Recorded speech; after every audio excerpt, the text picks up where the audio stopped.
In a quiet village surrounded by golden fields and rolling hills, there lived a young potter named Ravi. His hands were skilled, but his heart was restless. He dreamed of creating a masterpiece, a pot so perfect that people would remember his name for generations. Every morning he sat at his wheel, shaping the soft clay with care. But each time he failed, he grew frustrated. One day his pot cracked before it could even dry. Another day it collapsed in his hands.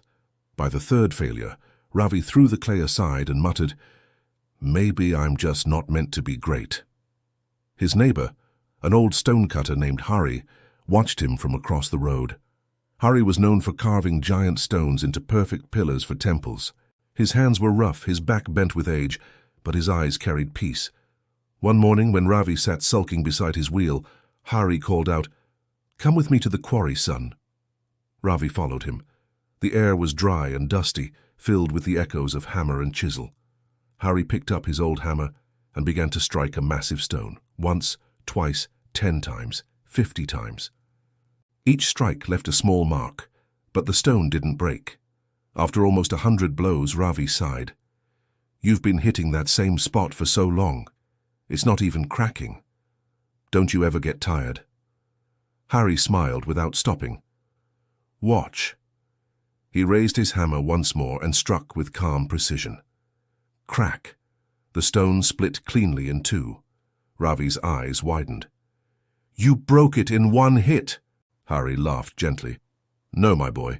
It wasn't this hit that broke it, it was all the ones before it." The old man sat down on the stone and said, "Every strike may look useless, but each one weakens what you cannot yet see. The same is true for your work. Every pot you shape, every mistake you make, every day you practice, all of it is preparing you for your moment." Ravi stood silent. He realized he had been expecting results without persistence. That evening he returned to his wheel. This time he didn't rush. He didn't curse when the clay wobbled.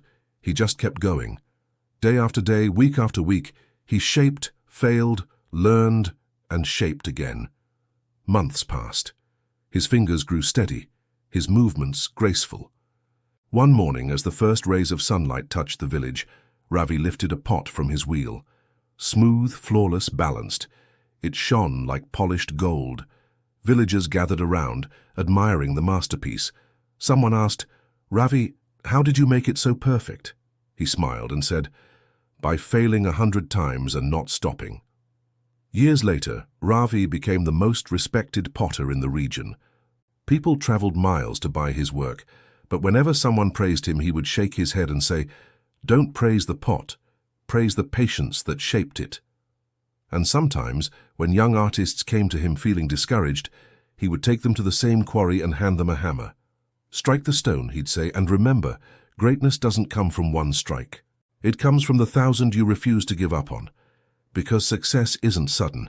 It's the result of quiet persistence, of doing the same small thing again and again until it changes everything."